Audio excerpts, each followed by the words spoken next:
कि जो आपके सामने में मीठी मीठी बातें करे, समझ लीजिए वो आपके लिए कालनेमी है। क्योंकि कालनेमी ने बजरंग बली को वही मीठी मीठी बातों का जाल फैला करके हनुमान जी को फंसाना चाहता था, परंतु और उसको इसी में भरमाना चाहता था ताकि वह भर रात उसमें उलझ जाए, मीठी मीठी बातों को सुनने में उलझ जाए और लक्ष्मण का प्राण निकल जाए। यही रावण ने सोच करके कालनेमी को भेजा था, किसके?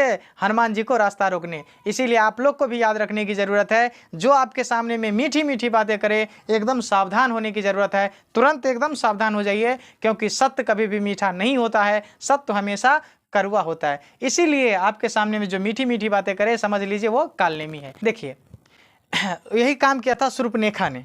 इन्होंने क्या किया था, भगवान श्री राम के सामने में आकर के मीठी मीठी बातें करके भगवान श्री राम को शादी करने के लिए राजी करवा रहे थे। मतलब भगवान श्री राम को कह रहे थे कि हम आपके योग्य हूँ, आप भी हमारे योग्य हैं, इसीलिए हम दोनों एकदम प्राण प्रिय राजा रानी हो जाए। अब देखिए भगवान श्री राम के सामने शूर्पणखा ने मीठी मीठी बातें कर करके भगवान श्री राम को फंसाना चाहता था, भगवान श्री राम के सामने विवाह का प्रस्ताव रख दिया।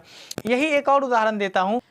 यही भगवान श्री राम को माता कैकेयी का दिया गया बात, जो माता कैकेयी ने उसे 14 वर्ष का वनवास दे दिया, वह बात उसे बुरा नहीं लगा, क्योंकि माता का बात सदैव अटल होता है। परंतु वही शूर्पणखा ने उसके सामने मीठी मीठी बातें बोला तो वो स्वीकार नहीं किया, परंतु माता कैकेयी ने उसे देश निकाला दे दिया, परंतु उसने दिल से स्वीकार कर लिया। उसका पिता ना कहा कि तुम वन में ना जा बेटा, फिर भी उन्होंने वन का रास्ता ले लिया। यही एक और उदाहरण देता हूँ। मीठी मीठी बातें किया था दुर्योधन ने, किसके साथ? पांडवों के साथ। मीठी मीठी बातें करके इसके साथ बहुत बड़ा धोखा कर दिया और उसे मीठी मीठी बातें करके और उसे लाक्षागृह में भेज दिया मरने के लिए।